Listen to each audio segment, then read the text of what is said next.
And good evening, ladies and gentlemen. Welcome here to the Flatout Racing Network's coverage of race number 5, season 61 of the Rolling Thunder Gaming Talladega Challenge Series. 4 races in the books, 4 different drivers have gone to victory lane, all 4 in the field here tonight. But now it's the second half of the regular season. It's the home stretch. Only 4 more races in this abbreviated regular season to make your way into a postseason berth. I'm Seth Cole alongside of Michael Norman. Michael, big field here tonight. They had to send a couple of drivers home. So again, another week with a lot of points on the table, and you've had the first 4 races to be able to kind of position yourself here. Now it's put up or shut up time if you're a driver that still hasn't locked yourself in a playoff spot. Yes, it is. It's getting closer and closer now. You got once every spot. 43 drivers. Well, I should say 41 drivers because we're the other 2 and we're not technically drivers. And so that's a lot of points on the line. One little mistake can take you out, but one big triumph and they could really gain you a lot of spots. A driver that gained a lot of spots, to your point, last week. Josh Metallic going to victory lane. That shot him up to second in overall points, along with Greg Palmer and Tim Nofsker. Those drivers right now locked in through wins. Dante Ricky, he won the second race of the season, but that was his only start in the year. He is in the field here tonight. He'll look to go 2 for 2 in his starts here in season 61. But what about some of these big names that we've got currently outside of the top 12 that haven't won? Most notably, right below that cut line is DMAR, Richard Martin, 13th in overall points. He's the defending champion of the series. When you're in that kind of a position, you know, some other drivers in that same area like Jessica Shelton, Terry Bombard, Jeremy Jeffries, Ken Roberts, are you looking for points here tonight? Or are you looking for a checkered flag? If you end up wrecking trying to get it, you then maybe try and use it as a mulligan, use the next 3 races to point your way in. I mean, you always want to go for the win, but honestly, points positions are more important. Being points and being there at the end is great. If you can position yourself to win, then that's even better. But you just need to take care of your race car and try to get any points you can. A lot of drivers down below 20th in the standings that would love to be able to find victory lane here this evening. It, of course, would put them in a playoff position, provided they stayed above that 20th in the standings cut line, as field is gritting up. As Michael alluded to, 41 drivers going to take the green flag here in this one.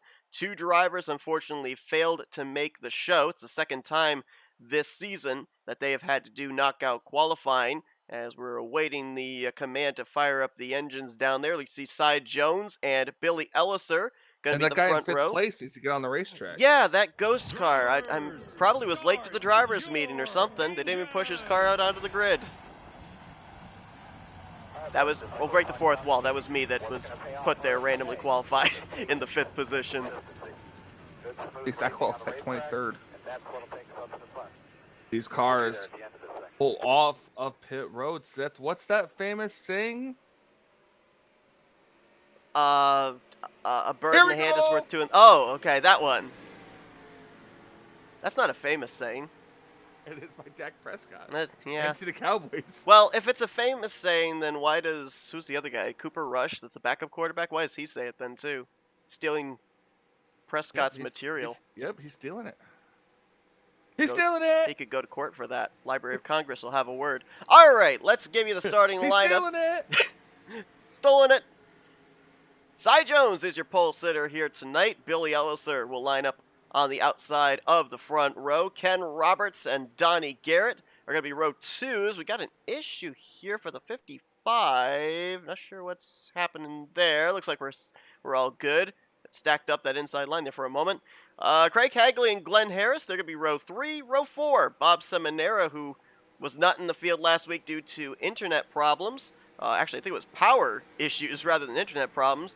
He's going to be sharing row 4 with Bobby Farrell, and the top 10 will be completed by Jeremy Jeffries and Bob Dixon. Row 6 finds Wiley Coate and Ron Hagelin. Row 7, Hank Middleton and Jessica Shelton. Greg Palmer will share the 8th row with Rodney Sullins. Dante Ricky, mentioned he's in the field tonight. He'll be alongside of Chuck McClure back in row 9, and the top 20 will be completed by Brian Schilling and Bob Sire. Back in row 11, Kelly Causey and Alan Martin. Tim Nofsker, a winner from a couple of weeks ago, is going to be back in row 12 with Terry Bombard. Row 13, the defending champ Richard Martin and Mark Paglia. Row 14, last week's winner, Josh Metallic, and Larry D making his first start on the year. Bernie Mobbs is going to be back in the 29th position with John Godfrey in 30th. Grant Wesley, he's going to be back in row 16 with Joe DeSpirito, or make that correction, with Keith Bynum. Joe DeSpirito, the points leader, back in row 17 with Doug Hulick. Row 18, Mike Mangialardi and Brian Ronson. Row 19, going to be Jim Black and JT Mayhew. And in the final 20th row, Frank Rivard and Andre Mahjong. And indeed, we are underway here at Talladega. Third time that these drivers have taken the green flag here this season at the 2.66 mile Superspeedway. That's the name of a driver I haven't heard of in a while, especially in this series, Frank Rivard. I don't know why, but I feel like he hasn't been racing in a while. Rivard? Or just specifically in this series. Well, Rivard actually was here for the season opener, I believe it was, and I think you'll remember this when they had the knockout qualifying. He actually had qualified into the field, but actually gave up his spot for somebody else to be able to race. So he would have made a start previously this year, but this is his first start of season 61. I believe the same could be said for Andre Mahjong. Same scenario back in our first race of the season. But both of them making their first starts here this week at Talladega, as we're already looking 3 wide back there, just outside of the top 10. That's Greg Palmer, who won at this very racetrack a month ago in the season opener. Chuck McClure helping push him. McClure, you know, you talk about this season being only 8 races. The shortest season that we had prior to that was 9 races, and I think that was 2 or 3 seasons ago. With there only being 8 races, there are points that are going to be super, super close all the way back through the point standings, pretty much the entirety of this regular season. Chuck McClure, we were 3 races in last week. Great run, and he was able to jump up 10 spots, double digits in the standings as the caution's out. McClure is 5th in overall points, gaining 10 spots in the standings last week. As we watch the battle back here to the caution, it will be Billy Elliser that will lead them back, and this must have been towards the rear of the field, because I didn't see... Oh, no! Save it! Oh, he did! Oh, Kinda, no, he's good, he's good. I think they saved it, yep. Kyle Busch-esque save there on the apron for Billy Elliser. That could have been really bad if he had slid back up in front of the field. Whew. Little nerve-wracking moment there is... Let's try and see who would have been the reasoning for this caution. Somebody spun out. Could have been the 029, yeah, and then what I'm Frank wondering. Rivard. Frank Rivard, I think there might have been like a stack up, and then he just got... Oh yeah, there was a bit of a stack up. Something happened with the 88. He like got off the gas or something, and then the 35 kind of ran to the back of the 029. Oh yeah, there was some contact up there. Left side of the screen, the 6 of Brian Rawson actually went up into the wall. And there you see the 029 Mangialardi going around after the contact from Frank Rivard. So let's focus our camera a little bit further up there in the field. Up to the 6. Oh, looks like last week's winner, Josh Metallic, might have gotten into the back of Mark Paglia. As you mentioned, Michael, a stack up there on that inside line. Watch left side of the screen. Yeah, a little bumper grab. Paglia into Metallic, sends him up into Brian Rawson, and you saw the after effect back there with the contact between Rivard and Mangialardi. So caution out, and bunch of drivers coming onto pit road. Bunch of drivers looking to gain track position with staying out. Looks like our top 3 will remain the same. Your face will remain the same too. You know, well, old age will probably change it up a little bit. And by old age, I mean right now. And by old age, I mean right this second. I am currently aging as we speak. So Billy Elliser, Greg Palmer, Chuck McClure, Donnie Garrett, and Cy Jones going to be the top 5. And then Brian Schilling, who started this race back in 20th, is going to gain a ton of spots here, as he'll be up in 6th. I'll have to ask you this question on commercial break, because I don't want to start something by saying a funny joke. And I don't want to inadvertently start something by saying a funny joke, so I'll have to ask you when we go to a commercial break. Oh, okay. I don't know whether to look forward to that or to be nervous about that. Well, why don't we just take a commercial break and How, find how, out? about- how about we don't, because I'm scared. How about instead we tell everybody what the bracket series looks like after the first round last week and the drivers that move on here to round 2. Joe DeSpirito this week will be taking on Bernie Mobbs, so a little Mobbs Motors teammateship going to be going on there. Greg Palmer is taking on Wiley Coate. Cy Jones, he's versing Rodney Sullins. JT Mayhew going up against Jessica Shelton. Bobby Farrell is taking on Chuck McClure. Milt Surratt taking on Josh Metallic. Let me double check. I don't remember reading Milt Surratt's name off of the grid. No, he is not making the start tonight, so Metallic will move on to the third round by default. Craig Hagley is taking on Tim Nofsker, and Jeremy Jeffries is going to be going up against John Godfrey. So that's your matchups here tonight for drivers to look to advance into the third round of the bracket series. And of course, with the abbreviated regular season, that's why the bracket series started as early as it did last week. I believe it would have been this race under normal circumstances where the bracket series would have began and run until the season finale. Had some more drivers dive onto pit road there, including the former race leader Billy Elliser. So McClure, Garrett, Schilling, Craig Hagley, and Kelly Causey going to be the top 5.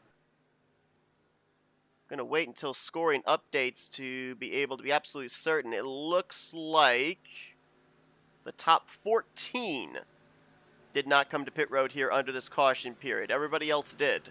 Yeah, it did seem like a lot of cars came down or stayed out. Kind of interesting that with the time of that yellow, it came out on lap 2. And, that's 1 or 2 laps further. You'll be able to make it on a fuel run than the other drivers.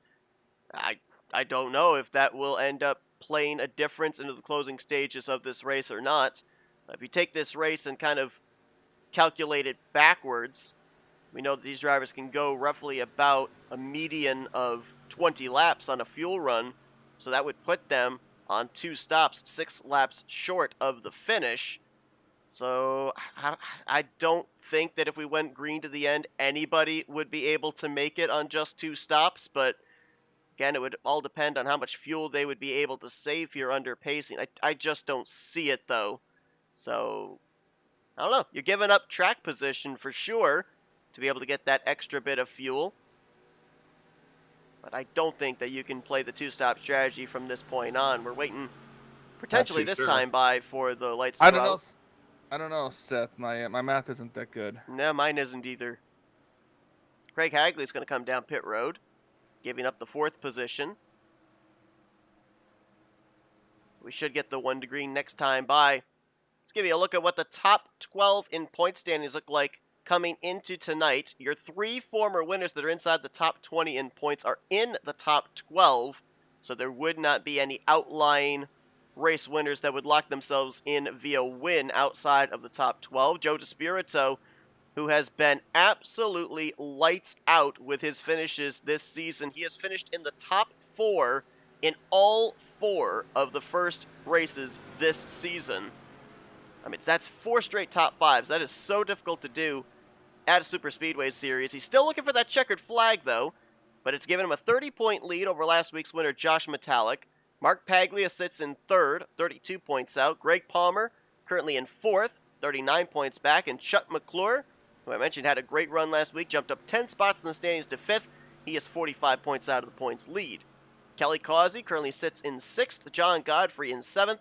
Brian Schilling is 8th, JT Mayhew in 9th. He's actually tied for 9th with Rodney Sullins. So 11th would be Tim Nofsker, and Bob Seminara drops down to the cut line driver as he lost 10 spots last week due to the non-start. He will be 58 points out of the points lead in 12th coming into tonight. But knocking on the door are Richard Martin, Jessica Shelton, Terry Bombard, Jeremy Jeffries, Ken Roberts, Glenn Harris, Craig Hagley, Jerm Lewis, Bernie Mobbs. These drivers are all within 20 points of that cut line, which could easily be made up with a decent finish here tonight, with it being a full 40-car field.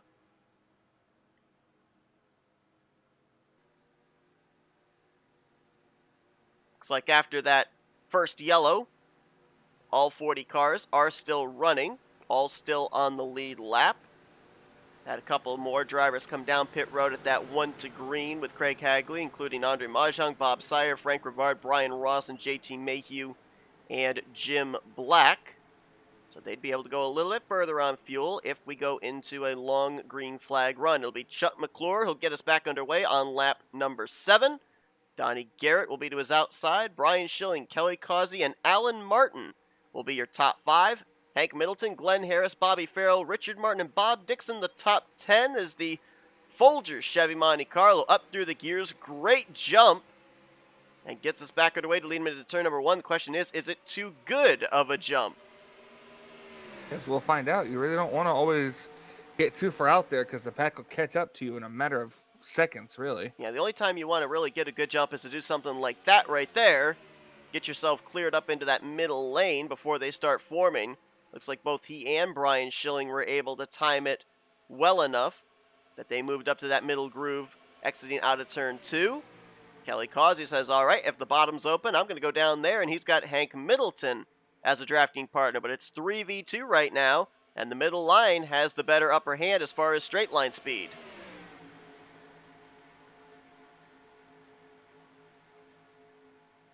Looks like they're trying to formulate a third lane a little bit further back. Looked like that was Jessica Shelton and Rodney Sullins up there.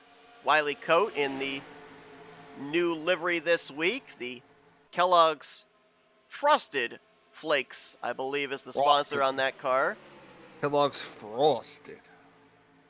It's based, obviously, off the Terry Labonte Kellogg's Corn Flakes, but has the Frosted Flakes sponsorship. Yep, there you see Tony the Tiger on the hood of that machine. What number? Number 5. You Number probably 5. will not see it because it was a car that was submitted this week. And you don't send me paint scheme updates, so... Do you ask for them? You're the one who helps host this, so you should just send them to me. You should be like, oh, by the way, there's some scheme updates. Here you go. You know what I'm going to do? I'm going to send you every RTG car, even if it's for this mod or not. Just a list of a million cars, isn't it? Boy, will you get a shock when you see GNS cars in a CTS car mod. Oh, that was close off of 2. Hank Middleton pushing up there on that inside line. That's typical here of Talladega. And almost got the left rear quarter panel of Bobby Farrell, who's now up into the 5th position behind Glenn Harris, who's slotted into 4th. Top 5 clear of the inside line. Kelly Causey shifted up to the middle groove, and now looks like he might try and lead the 3rd lane. Alan Martin's going to go up there with him. Bernie Mobbs as well. Ooh, Jeremy Jeffries got the yellow line a bit there through the exit of the tri-oval, as he looked like he might have been thinking about 3 wide on the inside of Richard Martin. Kelly Causey showing the nose. Alan Martin's going to leave him out to dry, but here comes help in the form of Middleton and Bernie Mobbs. Middle lines are really about there. You got a second line forming, but now just decides to kind of die off. Ooh, one car got below the hit the apron. They're going in the turn, but now you got a 3rd lane on the outside trying to form up. That would be Larry D, the car that got down on the apron there, making his first start on the season. Causey's made a little progress there in that 3rd lane. He's gotten up alongside of Bobby Farrell for the 5th position. And they're doing that really with only 3 cars. Now here comes some more help as Jessica Shelton and Rodney Sullins will latch on. Greg Palmer there as well. Dante Ricky back there in the throwback Wawa 84 car. Looking for his 2nd win on the season. His previous victory was back at Burt Screwdrivers Raceway, so he's looking for his first win at Talladega here in season 61. Dante coming into this race 38th in the point standings, with that race that he won being his only start on the season. Obviously, as we had heard from him when we talked to him in Victory Lane, he's not going to be able to run the full season, so it'll be quite unlikely that he'll be up inside of the top 20 in overall points by the end of the regular season. but just out here having some fun and trying to win as many races as he possibly can. As Alan Martin, this is about the most competitive we've seen Alan this season. 3 wide for the 6th position. Nice to be here on a Thursday. That's not my birthday. By the way, how does it feel to be old? Old. You're 31 now? Yep. Yeah. 31. Once you get past 30, then you stop counting. Yeah, that's true. It is. Top 30? Well, guess what? I'm 30 again. You start at 0 and you count up to 30. Once you get to 30, you count down to death. I got 1 year left. Make this year count next 1 year. year left. If you had only 1 year. Do whatever you dreamed of. I'd probably do the shout emote at a wedding in Richmond. You already did that. I know. Scratch that off my bucket list. Right? 3 wide for the 5th position. Early. It did. It played earlier than expected. Hey, but were we ready for it though? No. Oh, well. I was. We knew it was coming. We just didn't expect it that early. Donnie Garrett with a swap down to the inside from the 4th position. Here comes the inside lane and the 3rd lane coming. That middle lane isn't going to really be a lot of help. One thing I'm noticing here, we talked about it at the beginning of the year. I tried to get down low. And McClure's going to get down in front of Donnie Garrett. I'm seeing a lot more comfort for these drivers with this new mod. It was the big talking point at the beginning of the season, the swap over from the trucks to the Aero 88 cars, having to get familiarized with the hitbox and everything. They've had, as I mentioned, 2 previous races here at Talladega to get themselves acquainted with all the facets of this car, and I'm seeing a lot more pushing, a lot more courage, I guess you could say, out of these drivers to lock those bumpers and push the momentum forward, and they've been able so far to do a good job of it. We've seen 3 wide all the way from the front to the back of the pack, and how about this? A little bit of traditional Talladega with the middle line actually being the sucker hole. Brian Schillen and Glenn Harris went all the way back outside of the top 15. Normally we see the sucker hole take place at Burt Screwdriver's Raceway. It's usually the OP line here at Talladega. Yeah, first time we've seen it here in a while. Gonna be a drag race to the line here. Kelly Causey led the last lap over Chuck McClure, and he will lead this one as well. Hank Middleton, the draftee for the 00. Donnie Garrett behind Chuck McClure there on the inside line. Double wide all the way back about, what is that, 8 rows, I believe. Then you've got your first 3 wide with Mike Mangialardi, who is involved in the first caution, the only caution up to this point. He's making a march back up to the front. Last time by was in 17th. And he's got some numbers up there with him as well. I believe that's Bob Sire up there on that top line. Brian Rawson, who was involved in the last caution. JT Mayhew, who restarted at the rear of the field.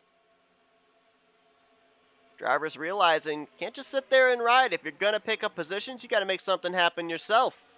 And they're going where nobody else is, up in that 3rd lane.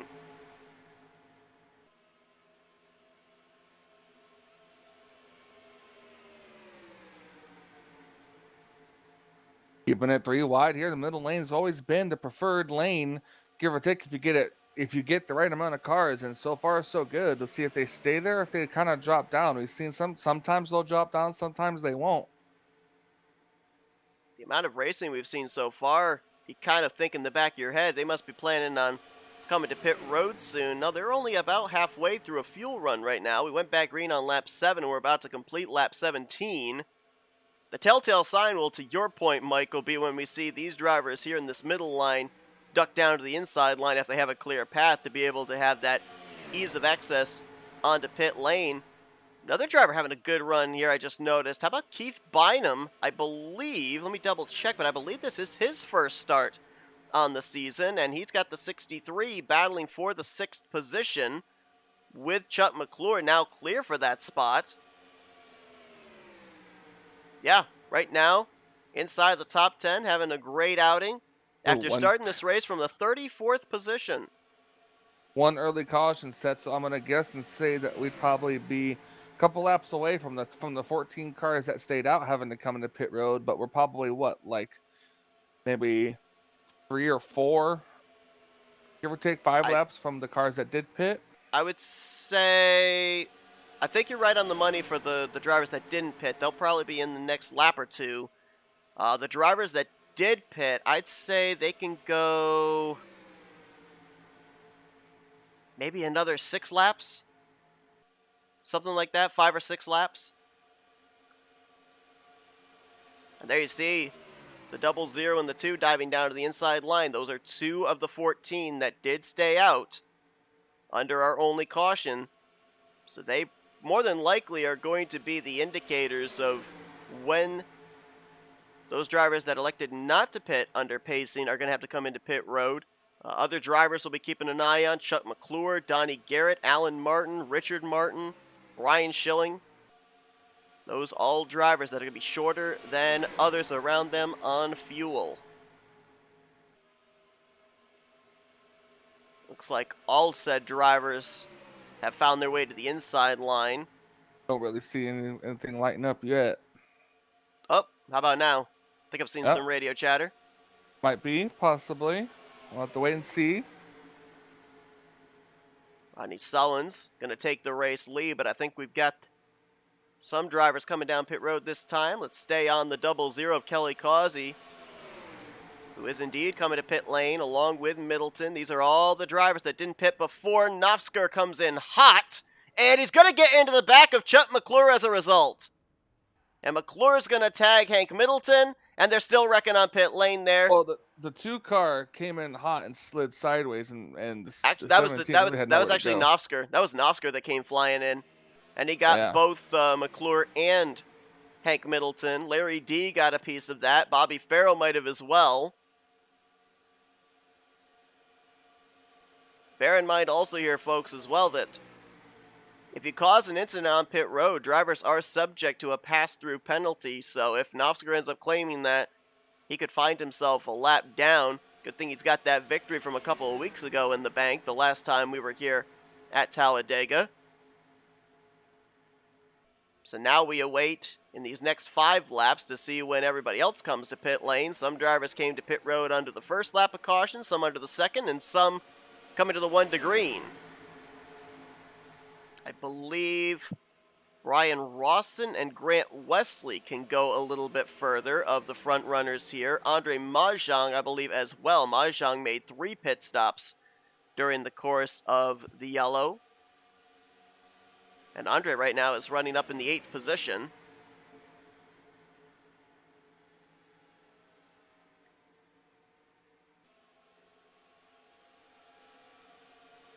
Gonna keep an eye out here. See some more coming down pit. That's Causey and McClure coming back down pit road. I wonder if they got hit with speeding penalties. 17, I'd have to assume, probably got hit with a sputtering. Chuck McClure sputtering. Oh, did he not even get to his pit stall? Maybe. Maybe he might not have. Maybe they didn't serve him if he got pushed out of pit road. That's quite possible. And now he's pulling into his stall. Ron Hagelin is in. There's Hank Middleton coming back down pit lane. Jim Black making a pit stop. Let's see, McClure qualified 19th in the random qualifying order. So that pit stall would have been about midway down pit road. Yeah, I don't know what the circumstances are, as Jeremy Jeffries is coming in. Keith Bynum as well. Billy Elliser, our pole sitter. It's like about 3 cars coming in this lap.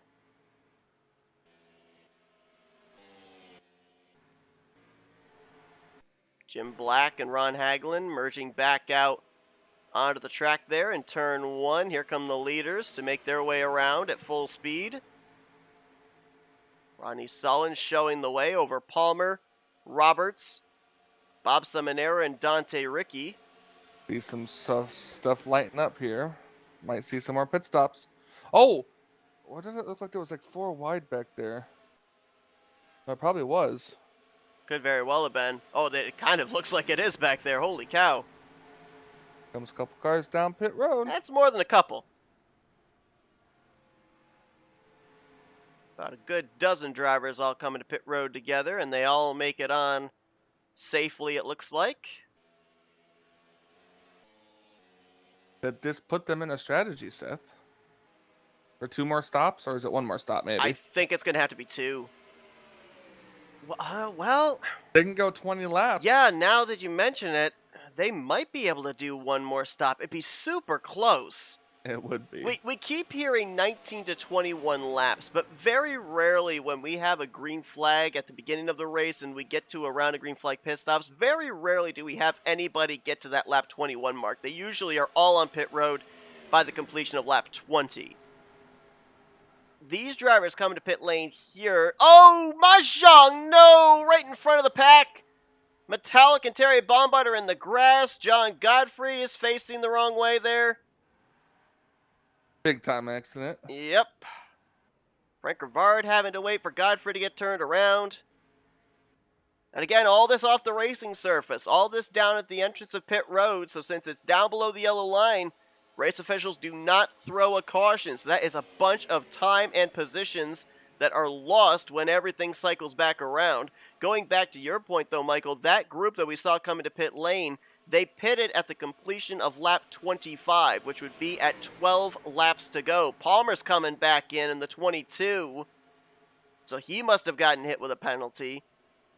We don't normally see drivers make it 22 laps unless they are hardcore saving, so I think that these drivers are still, all of them, regardless of when they pitted under the cycle, are all still going to have to pit 1 more time. Probably just going to have to come down for maybe 2 drops of fuel. Yeah, more than likely. This, I believe, is going to cycle out to your battle for the race lead. Look at how it's broken up now into a pack of 8. Rodney Sellens, Ken Roberts, Grant Wesley now up here. Jeremy Jeffries, Keith Bynum, your top 5. And then I believe it would be Dante Ricky, Bob Seminara, and is that Doug Kulik? Yes, it is, in the 8th position.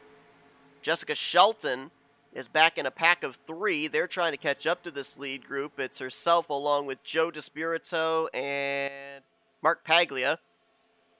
It's hard to tell him and Craig Hagley apart. They both got the Texaco Haviland sponsorship, but one's an 82 and one's a 28. Right now, Paglia in the 11th spot. Then you've got another group, 12th place on back, with Brian Schilling, Donnie Garrett, Glenn Harris, Ron Hagelin, and Hank Middleton. But Middleton is a lap down after having to serve the pass-through. Billy Elliser is in the 16th position. Brian Rawson in 17th. And then here is 18th on back in this group with Richard Martin, Alan Martin, and Bernie Mobbs, your current top 20. Tim Nofsker looks like he did stay out. So Nofsker did not apparently do the pass-through penalty. Still on the lead lap in 21st. Chuck McClure, who had to do the pass-through for speeding, is currently a lap down in 39th. JT Mayhew right now 22nd. Terry Bombard 23rd. Mangialardi 24th. And Wiley Coate in 25th. Bob Sire in 26th. Cy Jones 27th. 28th, Andre Mahjong. Craig Hagley in 29th. Frank Rivard's in 30th, but he's about to lose a couple of spots there. As now Dixon will move into 30th, making that Bob Dixon. Larry D will be 32nd, 33rd, Bobby Farrell. Rivard falls back to 34th. 35th place, I believe, will end up being Greg Palmer. Josh Metallic now goes a lap down here under green. Getting closer and closer to this, too. You know, watching this with all the chaos ensues, Seth, God, I really don't want to say it, but I am going to say it. We haven't had a caution. Well, we have 1 caution yet, and they haven't had one since. Have these guys settled down possibly at all, especially knowing that now they've kind of got a ride and maybe save some fuel? Also brings into question, do you want to be the leader of this pack? Because, no, you don't. In the case of Rodney Sellens, yeah, he's getting laps led. He is 5 laps away from taking the laps led bonus point from Chuck McClure. But he's also using up more fuel, which means that his fuel window is going to be a lot shorter His than everybody field else. window. His field window. His field window, his fume window, all of the above. Yep. And why is it that Ken Roberts and Grant Wesley always seem to find each other in the same place at the same time in the field? They I have know no that idea. those two liveries together confuses me. Maybe that's specifically why. It might be. Yeah, you don't know what they think. They're both white and green with a little sparkling of red, and they both have Pepsi beverage. Calm down over there. You can't be racist against Christmas. Christmas is for everyone. Actually, Grant, it's not green and white and red. It's actually green and white and orange, but orange is just the ugly-headed stepchild of red.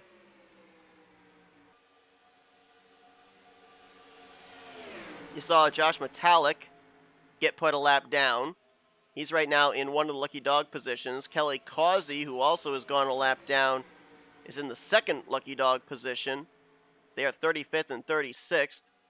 Hank Middleton has managed to make his way around John Godfrey and actually just picked up a spot on Kelly Causey. There is the 2. He's latched on to the tail end of the draft of the second line. And he was able to get around. There is Metallic and Kelly Causey. So Middleton actually now is up in the first free pass position. Metallic has the second lucky dog with Kelly Causey hounding him for it. Nose to tail with those 3. John Godfrey, Chuck McClure, and Jim Black all off the lead lap as well. But they are not up here anywhere close to being able to battle for a lucky dog position. As a matter of fact, I think that now Metallic falls out of a lucky dog spot because Greg Palmer just got put a lap down. So now it would be Palmer and Middleton in the free pass positions, and there's still more drivers not that terribly far ahead that these leaders could reel in, including Frank Rivard, Bobby Farrell, Larry D, which muddies the water even more for the free pass position should we get a caution. Just got to keep on it and try to make sure that you're in the right spot for when a caution does come out. So if these drivers are planning on making it on one more pit stop, they're going to have to go for a target lap of lap 45, preferably lap 46. I don't think the 38 is going to reach that number, and I have a feeling most of the drivers that we saw come to pit road in the first group that didn't come to pit lane under the last caution, I don't think they could make it that far. The drivers you would have to look at potentially to be in that conversation would be from the third pack that came to pit road, but remember about half of them ended up wrecking at the pit road entrance, so I don't know just how much of an advantage they gained in that whole exchange. Anybody that might have been at the beginning of that pack, although if I recall correctly, yeah, Andre Majong was actually the leader of that third group, and he's the one that spun. Everybody else had to check up and get around him, so I thought maybe if there was somebody at the front of that pack that might have been ahead of the incident, maybe they could capitalize. But no, I think everybody might have lost time in that third pack. So I'll be honest, I will be shocked if anybody makes it on one stop to the finish from this point on. Well, you never know when it's going to happen. It's going to come down to see it possibly when or if that caution falls or when these guys come down pit road. So, thought for you. Do you maybe come to pit road at the point where you would have to take on half a can of fuel? Because these drivers are going to be at around a splash that they would probably have to take to make it the rest of the way. Do you come to pit road right when you would have to take on a half can, which I think would be, what about lap 60, 61?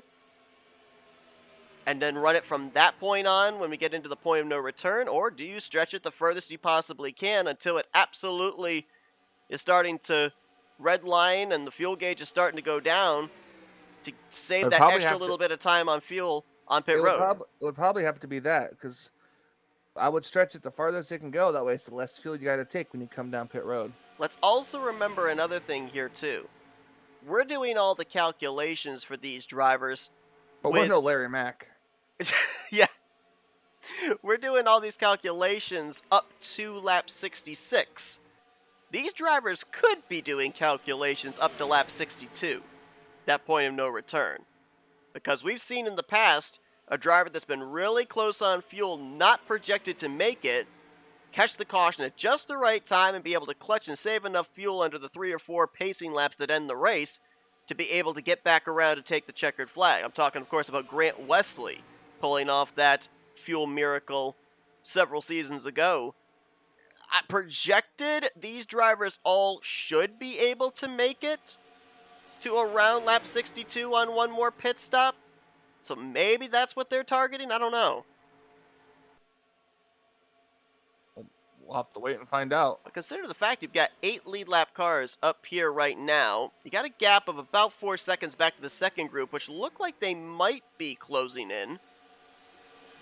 But let's say that this group, led by Jessica Shelton, does not get up to that lead pack before we get to our next round of green flag pit stops. How crucial is the communication up here with the 8 drivers in this lead group of let's not mess up getting onto pit lane. Let's preserve what we have, because less drivers up here in this pack mean less drivers we have to work against with the checkered flag on the line later on.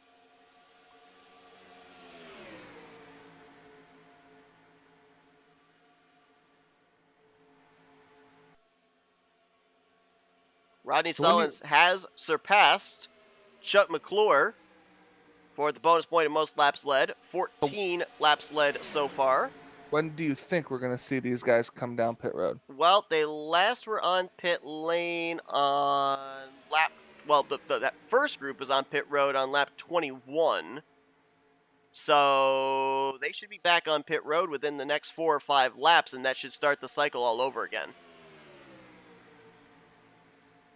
Like I said, if you're going to make it the rest of the way at that projected 21 laps or 20 laps, you're looking for lap 45's completion onto lap 46 here to make that final stop. We'll see if anybody fits into that criteria.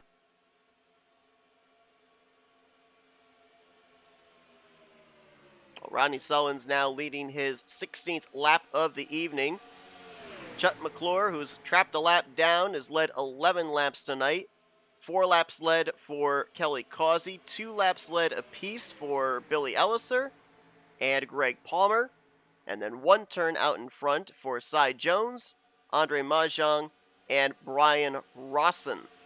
So not a lot of leaders so far here this evening. Granted, a big reason for that, the fact that we have had only 1 caution so far here this evening, and starting to see some radios light up. We might have some drivers diving onto pit road. For Brian Schilling, looks like he might be one of them.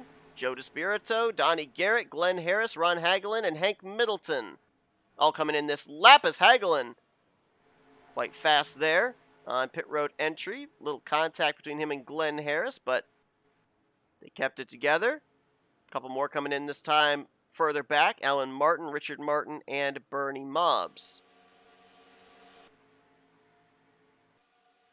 So the cycle begins once again, and we can expect to see more hands out the window in these next 5 laps or so. This might be the most Cup 90-esque style race we've had, I think, this season. Yeah. With the spread out, spread out, pit stops, breaking things up a little bit. Now the question is, can these 8 cars pit together and come out together? This is also the first time this season that all drivers have been able to execute a green flag pit stop with the Aero 88 cars here at Talladega. They've managed to do it at Bird Screwdrivers Raceway. Well, no, they've already completed one, though. They've already done a green flag cycle, so... Yeah, but now that you said that, now they won't be able to do it again. Well, they've already done it, though. So... Again, I said again. Yeah, but I didn't say again. You're putting words in my mouth. And they taste like cheese.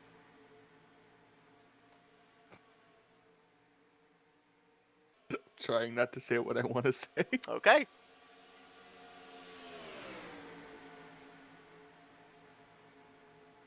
See if anybody else coming to pit road this lap. Yep, here comes some down pit lane, including the lap car of Josh Metallic, Jessica Shelton, Mark Paglia, Billy Elliser. That's Frank Rivard on pit lane already.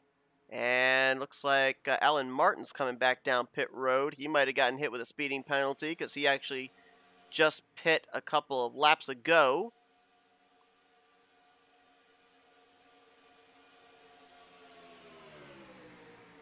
It's the same track, same setup that they've run for seasons and seasons. And seasons and seasons The and seasons. mod Oh my! can't the mod can't possibly play a factor into throwing these guys off and hitting their braking Oh, here we zones for go. hot pitting, can it? I don't know. Where's Josh from? Where's Mercurio when you need him? What would he know about hot pitting? Exactly. He would show us what not to do. Joshua Mercurio's don'ts and don'ts. McClure in, Jim Black, along with a host of others on pit lane. We're still waiting for the 38 of Rodney Sullins to... Actually, no, Rodney's already pitted. Oh, they're saying the 4 of Brian Schilling has received a black flag for speeding. Oh, man. That's a lot of drivers that are getting hit with speeding penalties here. And the way the race is trending, there's not a whole lot of opportunity to be able to get back into it. I mean, right now, we've got 25 drivers on the lead lap. Granted, we haven't completely cycled the pit stops around. That was Mike Mangialardi that was peeling off on going onto pit lane there in the 029 from 3rd position last time by. JT Mayhew out in front showing the way here. JT had a great start to the season with solid finishes in the first 3 races. Last week, little bump in the road, dropped 4 spots down to 9th, but still in a playoff position. Remember, he pointed his way into the playoffs last year and looking to do so this year. Well, maybe not pointing his way. He'd love to win his way into the playoffs. And JT started just about shotgun on the field here this evening, rolling off from the 38th position. He's done a nice job of slowly, methodically gaining track position through strategy, and now out in front in clean air with Terry Bombard behind him. I believe that the 338, the 10, and the 5 are the last 3 cars we are waiting for to hit pit road and complete this pit stop cycle. You've got... Comes to 27. 27 might have gotten a black flag or something too. He's just come down pit road. The 5 and the 22 are also on pit road right now. Yeah, too. There's the 5, and actually, I think the 27. Actually, I think this is a regularly scheduled stop for him. I think he also hadn't pit yet. He was just a ways back. The 338, I think, might be the only one that's still this Barks root beer car. And the 10 that I love so much. Oh, and there they both come. As long as another car coming down pit road too. It's John Godfrey. Gilbert lap down Godfrey. car. It's been a while since you've said that. Oh, Mayhew overshot his pit stall. A little bit. That must be tough having a pit stall right at the entrance of pit road like that. We've been told that it is. A lot of drivers do not like starting at the rear of the field through the random draw because with hot pitting, you have to slow it down a lot quicker at the entrance of pit road. Our in-race not reporter let me know that what we expected, which is not everybody can make it to the end. Not everybody. Does that mean that there are some that might? Some that might try. Ooh. Remember, there is I don't a way see it because we just crossed the line for 20 to go, though. There is a way to save gas. I know, but we literally just crossed the line for 20 to go, and everybody's been on pit lane before that. I don't see it. Maybe someone has a fuel tank that can hold an extra gallon of gas. They may have the Brad Keselowski reserve fuel tank. Or the cold trickle specially made car. Yeah, I honestly, I don't see it, but these drivers are good at what they do. And they've been known to surprise us. Grant Wesley has inherited the race lead after this second cycle of pit stops.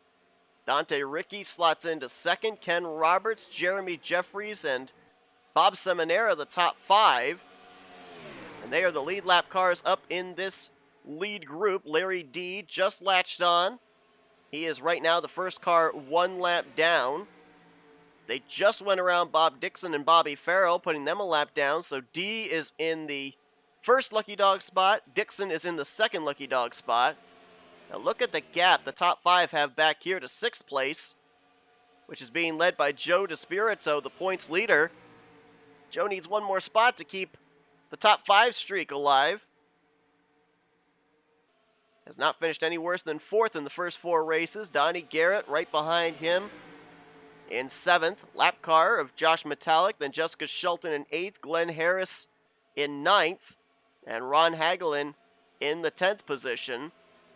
Got a couple more lap cars of Hank Middleton and Kelly Causey. So you've got 5 lead lap cars in Group A, 5 lead lap cars in Group B. Let's check lap times here. Joe DeSpirito, his last lap was a 47.941. Leaders up at the front, their fastest lap, led by Ken Roberts, was a 47.901. So they're running a little bit faster than that second group. And it looks like they don't have quite as many cars in this pack, but when you get single filed out, Michael, we've seen that, and drivers have told us too, if you can just get 4, 5, 6 good cars lined up together, you can outrun a pack of 14 or 15 cars. As long as everyone knows what they're doing and don't hitbox each other too badly. Exactly. People watching this will think, oh, well, nothing bad can happen at this point, right? They're all running single file, but hitbox, dreaded bumper grab, we've seen chain bumping with single file lead to late cautions, so there is still every chance that we could end up having what at the moment is looking like a runaway for the top 5, bring all the rest of the lead lap cars, which there are 28 in total right now, back into the conversation.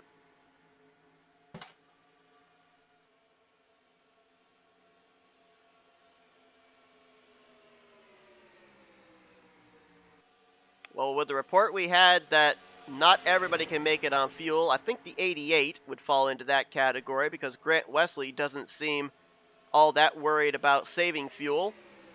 Out here in front, creating the draft for the drivers behind.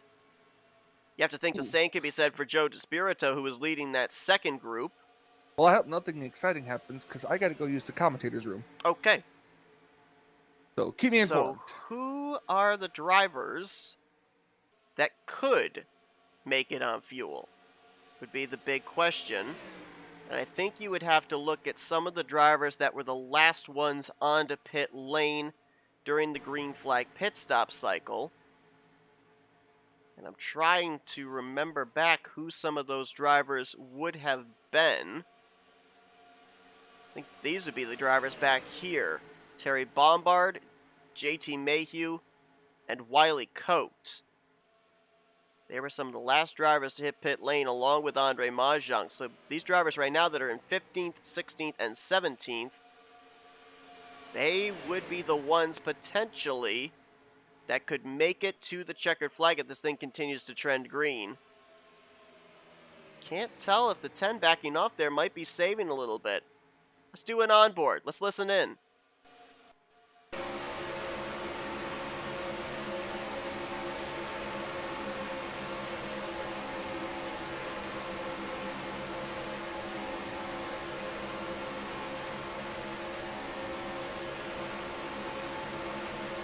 Alright, did I miss anything?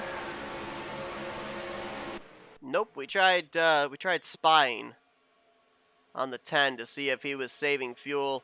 Doesn't look like he's throwing in the clutch, but I think he's half throttling. You know, you mentioned about some drivers maybe risking it. I got 3 Possibly. drivers pegged right here that I think could fit that criteria. The last ones we saw in pit lane, Terry Bombard in the 10, Wiley Coate in the 5, and JT Mayhew in the 338. They're the tail end of this pack. They look like they keep giving a little bit of room to the drivers up ahead as if they're half throttling. They could be the ones that might be planning, if this thing goes green to the end, that they have already made their last trip to pit road. They the ones? They the ones. And we're the twos. It's a wrestling reference for anybody who knows that. It is a wrestling reference. So, just to kind of play a little bit of, have a little bit of fun here in theorizing if any of these 3 drivers here decide to risk it for the biscuit. Where are they positioned in the point standings? How would it affect them in terms of gaining a playoff spot? Well, Terry Bombard currently comes into this one situated in the 15th position in points. So that would be an automatic locked-in spot to the playoffs for him. We already documented about JT Mayhew coming into this race inside the top 12 in points, tied for 9th in overall standings with Rodney Sullins. So that would absolutely lock him into the playoffs should he win. And Wiley Coate, he comes into this race 22nd in points, which means he would easily move into the top 20 in the standings, and his victory would lock him into a playoff position. So for all three of them, if they were to win here tonight on fuel strategy, it would basically be a guaranteed spot in this season's playoffs. Going to be interesting to see how it plays out. Yep. We're Closing in approaching on the 10 10 laps to go. Yep, 10 to go. Oh, actually, we're at 11 to go right now. We're closing on 10, though. Yep. You were No, right. we're at 12. I was wrong. We're at 12 laps to go right now. Well, now 11 3/4. Gosh. About to be 11 and a half. Don't you start.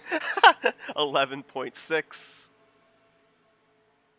Approaching some lap cars. How could those help Grant Wesley out? There's a pack of them there. Mark Paglia, Brian Schilling, Cy Jones, Andre Mahjong, Mike Mangialardi, all on the tail end of the lead lap right now. That is 24th to 28th. Would make things interesting as far as the lucky dog positions as well, because currently those are being held by Larry D and Bob Dixon, who are at the tail end of the lead pack. And just an update on whether or not that second pack is catching or not. They've been running about a 10th quicker each lap for the last 3 laps. Last time by it was a 48 flat for Grant Wesley, and Joe DeSpirito ran a 48.9. So they are chipping away, but they've got 5.5 seconds between them And the leader. 5.5 seconds and a pit stop coming up. And it's gonna be the money stop too.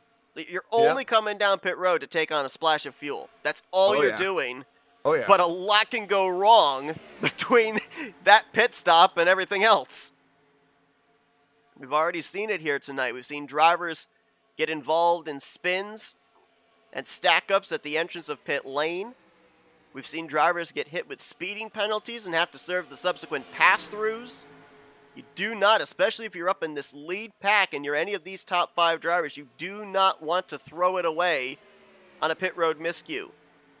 Grant Wesley looking for his first win on the season, the 3-time champ, 27th in overall points. Remember, he missed the season opener.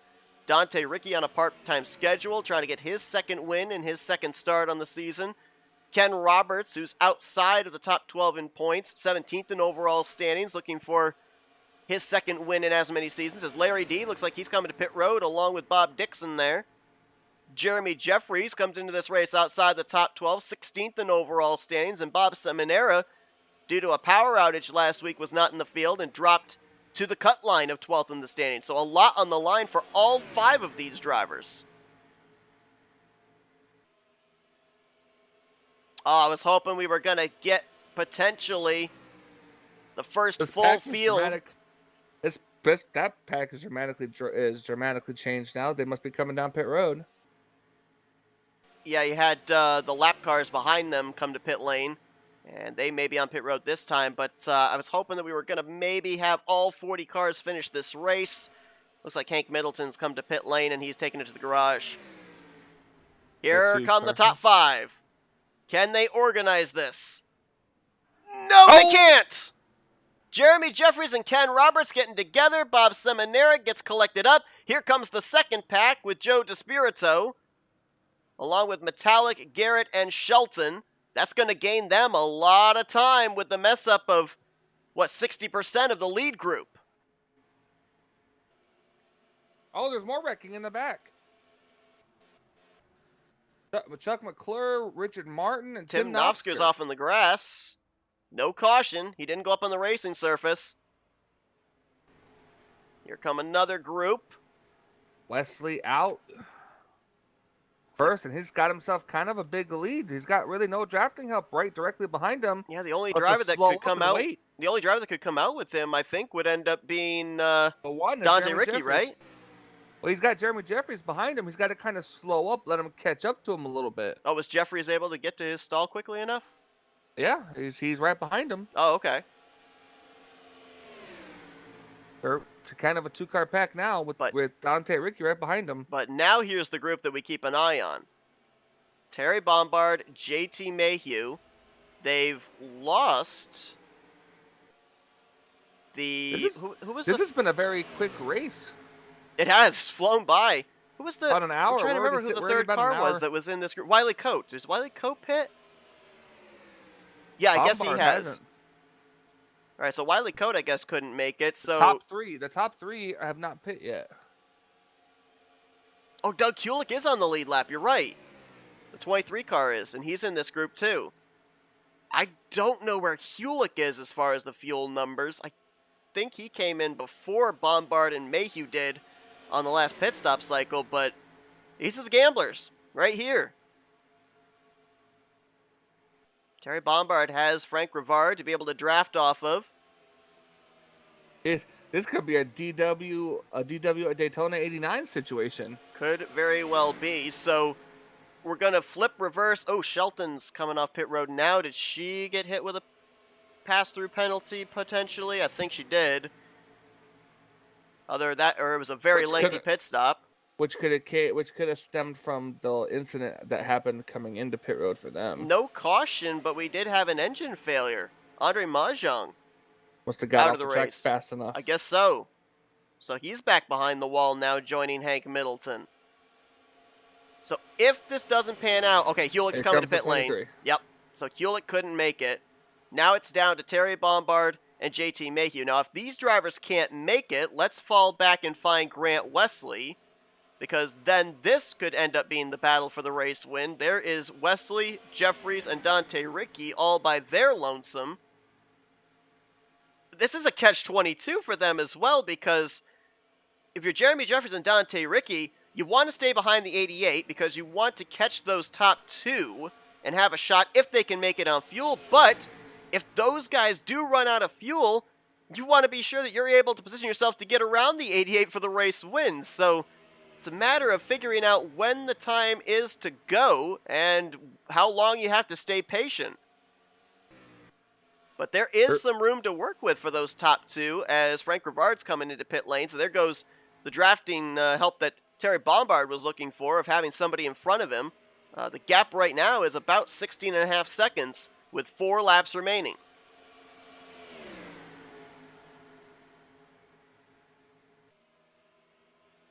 Well, this is going to be for sure an edge-of-your-seat finish. I don't know how big of a gap do you have to have if you run out of fuel coming out of turn 4 on the final lap to make sure you hold on to the race lead. I mean, if it were at Daytona, I think you'd be perfectly safe running out of fuel out of turn 4, but you've got that extra few hundred feet to the start-finish line past the tri-oval here at Talladega. Yep, I've yet to see either of these two drivers throw in the clutch to save fuel. If they're saving, they've been half throttling.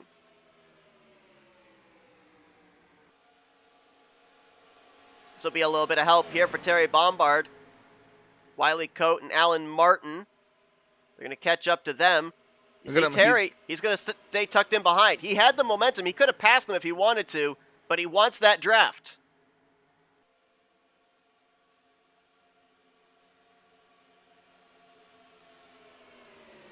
I'm not 100% certain either of these drivers have ever won in the Tally Challenge. JT Mayhew, I'm pretty certain, has never won in this series. Terry Bombard, I don't know if he has or not. And I bet right now, these two drivers, they wouldn't mind seeing a caution. We're at past the point of no return, so they'd be able to throw in the clutch and maybe save enough to get to the end. It's possible. This could be an interesting race finish right here. The gap has only closed up half a second since we last checked. It's only down to 16 seconds right now. This really could be a DW Daytona 89 situation. Oh, I wish if we had the in-car with like the live panel. I wish we could see what the fuel number is right now on the dial for both of these cars, but unfortunately I don't think we'd have that. Oh, JT moving up there. He's just going to have to stay behind these cars and hope that the 338 can't draft past him. Was JT running out, or was he just giving the 8 that inside line since the 8's not saving? Well, looks like the 8's backing off. Somebody was just diving out of pit road from this group. Here we go. 2.66 miles, that's all they need.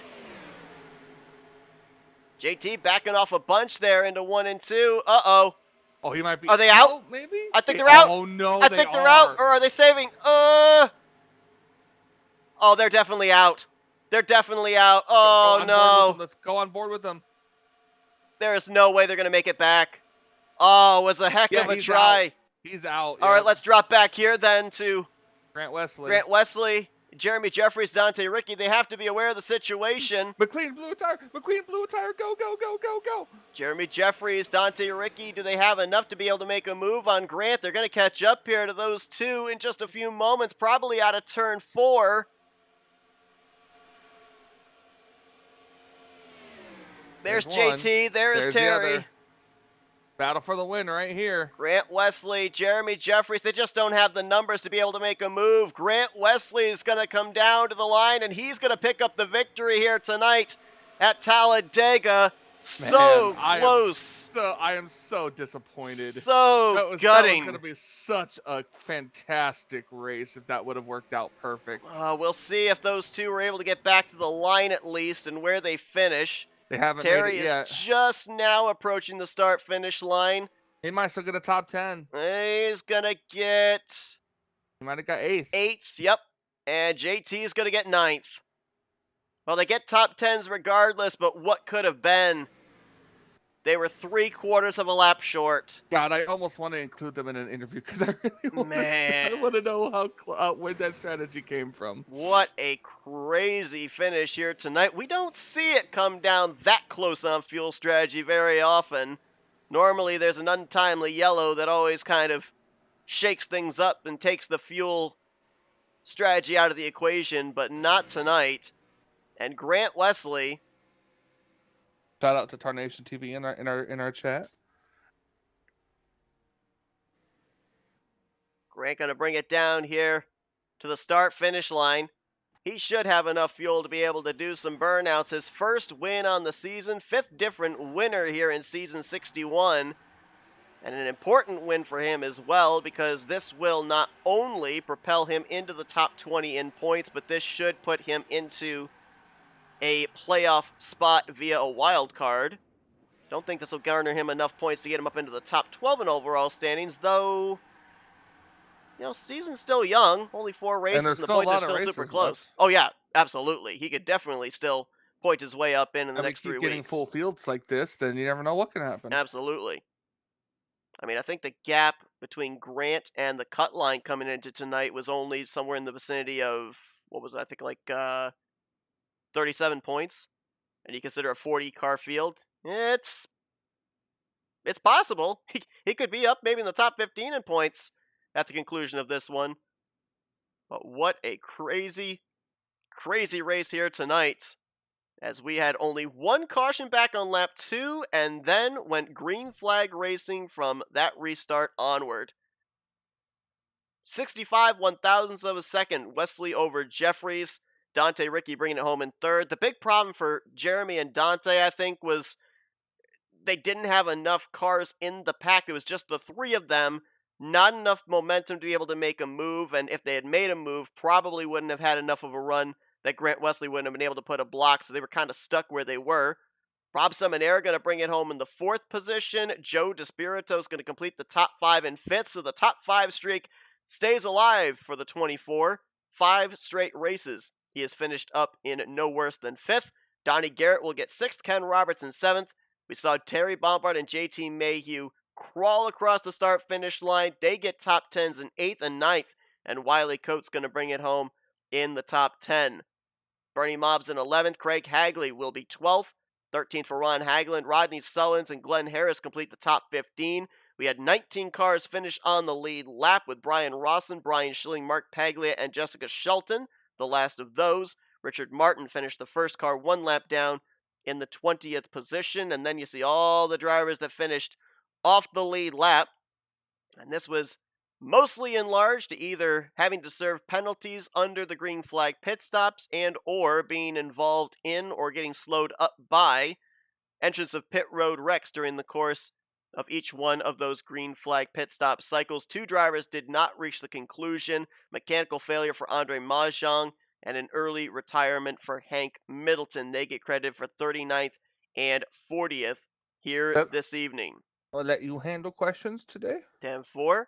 We're going to head into our FRN post-race wind down, and it's time to dial up the drivers here this evening that bring it home on the podium. Let's kick things off with a former winner on the season, Dante Ricky. Buddy was moved Hey, to Dante, your it's channel. Michael and Seth up here in the FRN booth. You got us? Oh, yes. Good evening, Seth. Hey, Michael. Well, I'll tell you what. You guys, the top 3 that ended up finishing this race, probably in the most difficult position with not knowing just where the 10 and the 338 were in terms of fuel and how much time you had to potentially battle it out amongst yourselves for that race win. So, what was the strategy first after you completed that final cycle of green flag pit stops and then those laps leading up to the checkers?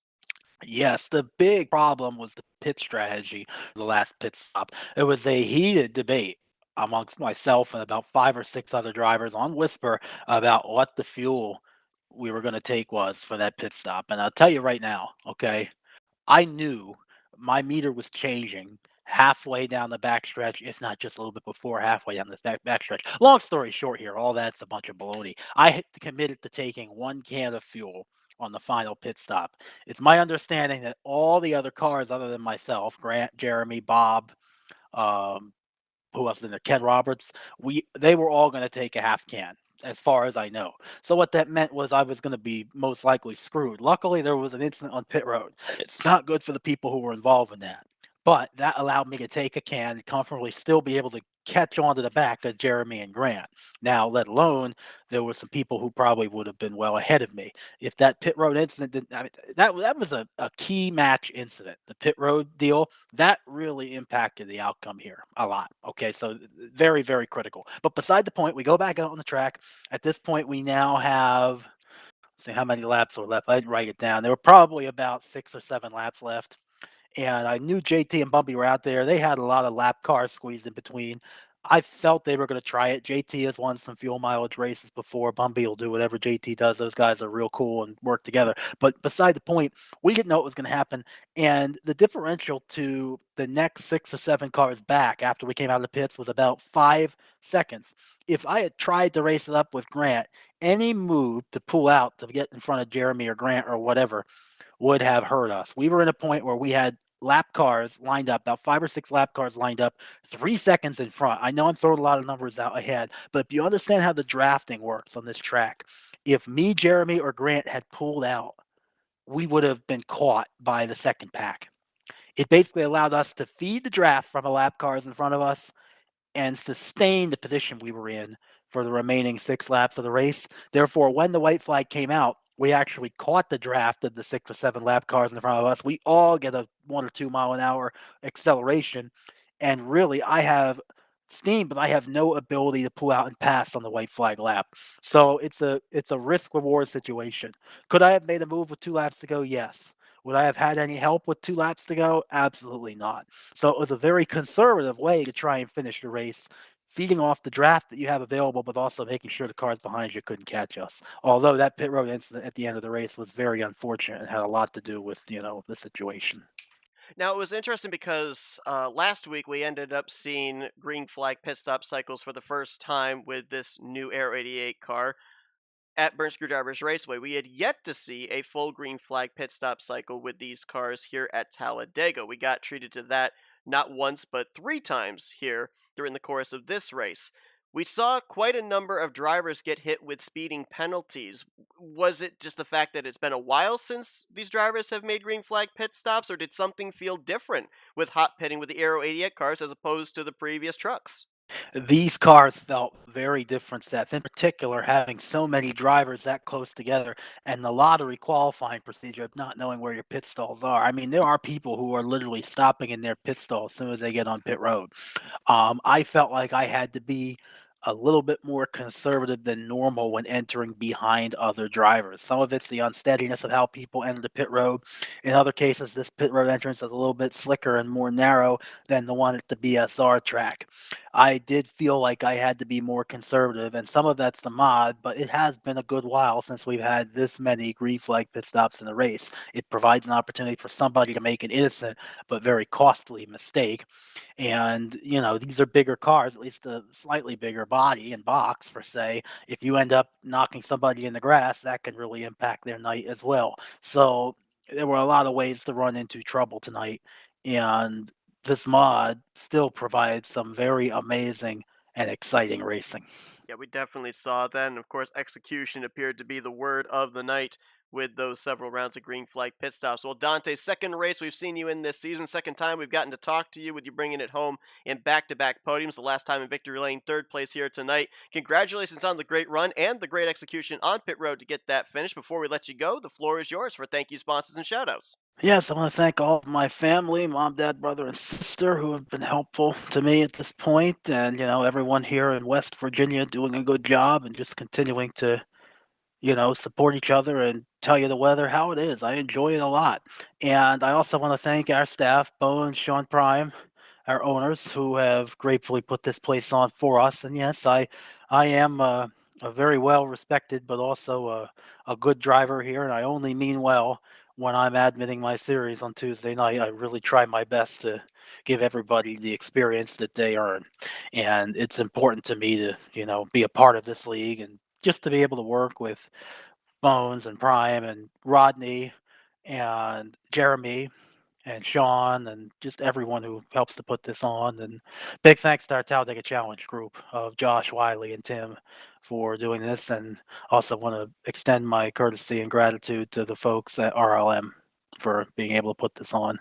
I know one of my shorter interviews tonight, but I am a little tired, and we're going to be doing some good stuff tomorrow. Well, that is fair enough. Got to be an exhausting race here this evening with no Oh, yes. caution breaks outside of that early one. But congratulations on the great performance here tonight, Dante, and best of Thanks. luck the next time we see you on the track. Absolutely, and I wanted to just throw it out there that we did a bump qualifying session prior to the race tonight. We still have a very strong showing for this league to be able to get this many people for a 20-plus-year-old game that we all really enjoy, and it's just really special. If anybody wants to learn some qualifying secrets, though, just reach out to me. I'll help you out. That's Dante Ricky, your third place finisher here tonight at Talladega Superspeedway. Congratulations once again. Go get some rest. Yes, thanks, guys. Thanks, Mike. Thanks, Seth. Dante Ricky, as he Buddy was mentioned, moved out of your another channel. full field here tonight. A lot of points on the table, and a runner-up finish tonight is going to move this driver up into a playoff position. Eighth in points now is the guy that brings home second place. Let's dial up Jeremy Jeffries. User was Hey, moved Jeremy, to Michael, your and Seth up channel. here in the FRM booth. You got us?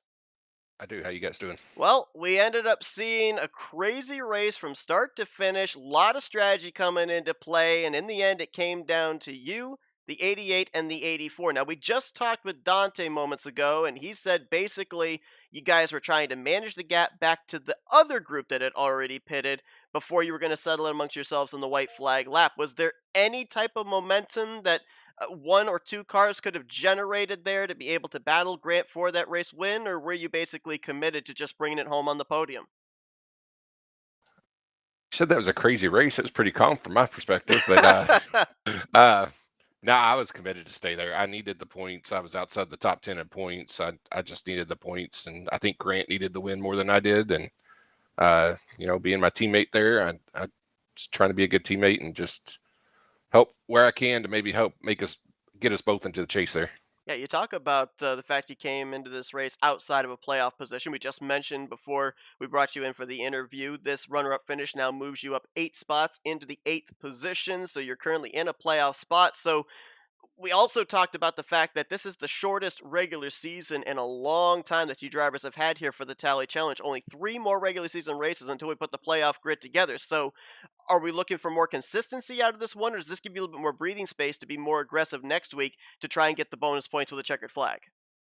Eighth sounds good until you realize I'm 7 points from not being in the top 12. So I've definitely got to go out there and try to do a better job of being more consistent. It's been either feast or famine this season. I've got 2 finishes outside the top 30 and 3 top 10s. So uh, I gotta be smart, and I was actually kind of smart this race. So a little scare there on that last stop when Ken got a little sideways and pushed me into the wall, but it was all good, no damage. I'm going to ask you a question I also asked Dante in regards to these cars, the Aero 88 cars, because this is the first time we've 2 previous stops here at Talladega this season, and we've yet to see a green flag pit stop. Tonight, you guys had to execute 3 green flag pit stops, and we saw some mistakes coming onto pit road. We saw some mistakes with drivers getting speeding penalties. Did you personally yourself feel anything different in hot pitting with these cars as opposed to the trucks you guys had been doing it with in previous seasons? Honestly, I really can't tell that much of a difference. CTS physics, I guess that's one place where it comes. I guess it's not a factor. I know these draft a little different. The hitboxes are a little different. The bumper grabs a little different. So those little nuances, we're learning all those. But I don't feel like pitting, and especially hot pitting, is that much different. Well, Jeremy, a great performance for you here tonight. As you mentioned, some well needed points to move yourself up into the top 12 in the standings. We'll be looking forward to next week, seeing if you can extend that cushion between yourself and the cut line. But before we let you go here tonight, floor is yours for thank you, sponsors, and shoutouts. All right. Well, first off, congrats to Grant. He should be hopefully locked in now if he can keep his butt in the top 20 in points. Thanks to you guys for putting on this broadcast. Can't wait to go back and watch it every week. So thanks to Race LM. Any leagues out there wanting to get a league going, needing a server, hit up racelm.com. The owners and admins here at RTG, my XFM teammates, my family and friends, and that's it.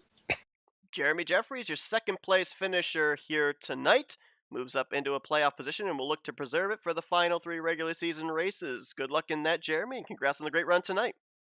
Thank you. And let's see if we User can was go moved down out to of your victory channel. lane and dial up our 5th different winner on the season. Let's see if we can talk with driver 88, Grant Wesley. User was moved Hey, Grant, to Michael, your and Seth channel. up here in the FRM booth. You got us? Yeah, I got you guys. Well, man, I mean, we obviously have documented the fact you missed the season opener. You've been down there in the point standings, not getting the finishes that have indicated how good of runs you've had in the last few weeks. You were 27th in points. It just took 1 win with how close the points are to move you now up into the top 20 and currently in a playoff position. But tonight it was all about execution on pit road. We saw you get up there to the lead in the closing stages. Now, from our vantage point, it looked like you did it pretty easily, but was it as easy as it looked? Well, I'm sure you guys know I started somewhere in the 30s, I think like 33rd. So no, it was not easy at all. There to start the race, we had a few new guys that don't normally run with us. I didn't know how exactly it was going to go, so I kind of ran the bottom lane, and a lot of other people had the same idea. And there was a lot of checkups, and I know at one point there we had an incident because of the checkups, and I was kind of in the middle of it, and wasn't quite sure if I was any blame throughout all that. So I pitted second time by, and then I restarted dead last. Um, yeah, and then from there, me and Josh worked together pretty good through the early stages of the race. Kind of running up the middle. We went to the third lane for a little bit, but we had to kind of juke and jibe, different lanes, and then we got the green flag pit stops, and that is what I live for. That is what this 88 car does the best. Yeah, when it comes to the green flag pit stops, we always seem to get some track position, and everything just worked our way after that. It is definitely smooth sailing. It's been a while since we've seen a race here in the Tally Challenge come down that close to fuel strategy. We saw the 338 and the 10 try and see if they could make it without coming to pit road. You're in a position where if they run out, you've got to be prepared to find a way around them. Plus, you've got Jeremy Jeffries and Dante Ricky behind you that are maybe thinking about making a pass on you for that victory. I also heard from both of them that they were also trying to work with you to keep a gap between you guys and the fourth place on back group that were trying to reel you in. I mean, how much is going through a driver's head, especially in the positioning you were in there in those final couple of laps? Yeah, we were stuck between a rock and a hard spot there because we had to run hard enough to maintain that gap to that second group, but we also had to save as much fuel as possible, which it was really tight. I took a half can on that last stop, and I ran out doing my burnout. So, yeah, Bumby and JT, that kind of caught me off guard. I didn't know that anybody would be able to stretch it that far. I was wondering if Bumby Did you wasn't going to hear? steal one there. Did you hear McQueen blew a tire? McQueen blew a tire. Go go go go. No, I didn't catch that, but I'll watch the broadcast later. I'm sure I'll hear it. But yeah, thanks to Jeremy Jeffries, man, he stuck with me. He's a good teammate. He knew that I was outside the top 20, and I'll be missing next week for work as well. So I definitely need that win because I'll be fighting for a top 20 here to make the chase. Yeah, and with that information here, I was going to actually ask you this question of your positioning in the point standings with that victory, 15th in overall points. So right now you're in a playoff spot, but the points have been just super, super close here with even 5 races in the books. You're only 3 points behind the 12th in the standings cut line, but you have to stay in the top 20 for the win to count towards a playoff spot, and you're only 7 points ahead of that cut line. So with the huge amount of drivers we've had every week, we've had now 2 weeks where we've had to send some drivers home. A lot of points on the table, and has how close it is. What do you think the pressure situation is going to be in 2 weeks' time? It's going to be a nail biter for sure. Especially if I miss one more race. I mean, it's going to be tight. It's going to take podium finishes for the remaining 2 events for me, and Uh, I, and I said this last week, about the bump drafting. I said I feel like we got a green flag pit stop coming up. I do believe I called that, and the guys are getting better. I think this race was a lot better, and I feel like we'll get some green flag pit stops here in the remaining events, and hopefully we can get that 88 car in the top 3 again. Well, I would say I'm worried for you, but we've seen what you've been able to do in high pressure situations, must win situations. That's why you're a 3-time champion. So it's going to be a lot of fun to watch you in the final 2 races of this regular season to see if you can keep yourself up there in the playoff conversation. But Grant, congratulations on the victory here tonight. Wild one here at Talladega. Before we let you go and do some more celebrating, the floor is yours for thank you sponsors and shoutouts. Yeah, thanks, man. It really feels good to be back in victory lane here. It's been kind of a drought. I'd like to thank the owners, David Cannon, Sean Prime, the admins here on Thursday, Josh, Wiley, and Tim. I'd like to thank Jason Sheck and 262 Motorsports. I'm not quite sure if they're officially the sponsor this season, but I know they were last season, and I appreciate what he does for us. And also, I'd like to thank RLM Arena and Brian there because he really makes it possible for us to do this game we love. I'd like to thank FRN, Flatout Racing Network, you, Seth, and Mike. Thanks for doing the broadcast, taking time out for us. My teammates with XFM, especially Jeremy Jeffries, for sticking with me there at the end, pushing me. My friends and family for watching, and my girlfriend Brittany. Well, Grant Wesley, he's your winner here tonight. 5th different driver to go to victory lane here in season 61, and currently in a playoff position with his victory at Talladega. Congratulations once again, Grant. We look forward to seeing you in 2 weeks' time and see if we'll be adding you into the list of drivers that'll be battling for the championship here in season 61. Thanks, guys. User was moved out Grant of your Wesley with the channel. victory, and interesting because he brought up there that it's been a bit of a winless streak for him, and I thought, a winless streak for Grant Wesley? Yeah, he actually went winless all of last season. I'd forgotten about that. His last win was August 3rd of last year, race 14 of season 59. So, yeah, pretty rare that we go an entire season without seeing the 88 car in victory lane, but another driver that's been able to snap a winless streak. We saw Metallic snap it last week. We saw Novsker snap one the week before. So some drivers finally kind of ending those winless streaks here, heading into the second half of the regular season. And what do you think, Michael? It's a short season with 8 races. What do you think the odds are we're going to go 8 for 8 in different race winners? Because I think, what was it? Was it last season or 2 seasons ago? We went 10 races, I think, or 11 races with different winners. So there's a chance. Yeah, there's always a chance. It's you never know exactly who's going to win the race when the race starts. So It's all about positioning yourself, and some of these guys, well, the luck may be on their side. Now, the first 3 weeks, we'll call it the adjustment period with the hitbox of the Aero 88 car and everything. We ended up having quite a number of yellows. It usually came down to who was able to position themselves to get through the wrecks and everything that was going to be around at the end to take the checkered flag. The last 2 weeks, though, we have seen rounds of green flag pit stops. Is this a trend that continues, or at least is this a race trend that you plan for heading into Burnt Screwdrivers Raceway next week? Ugh. It might be. It's different, same track but different race style in a way. So it's different to bring in game plans to two different but kind of similar racetracks. So it's always that little bit of difference that makes it that much more exciting.